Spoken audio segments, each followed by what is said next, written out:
A beautiful old Parkville home at 5th and Main was damaged in a fire early this morning. Our Abigail James explains the challenges those firefighters had to face and the cleanup the family now has.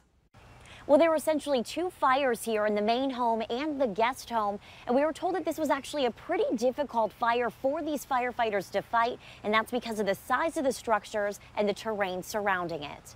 Anyone who lives in Parkville kind of knows the home. It's kind of a little icon here in Parkville. A fire ripped through Jonna Silvio's parents' home early Friday morning. She says it was built in the early 1920s and her dad purchased it in the early 90s. It's just been a labor of love for them. Now the guest house is gutted, the main house damaged by smoke, and piles of ash fills the property.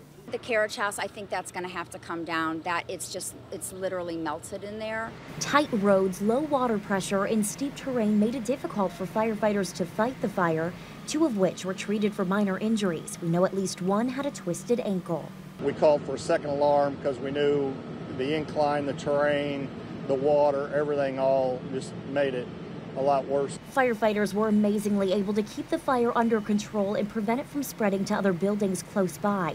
And despite the losses, Silvio says everyone is remaining optimistic. He loves the project, so I have no doubt he will bring it back better than ever. Now, this power line down here on the ground did come down because of the fire, and crews had to cautiously work around it. The electric company did get called out here to cut the cable as well as the power to the house.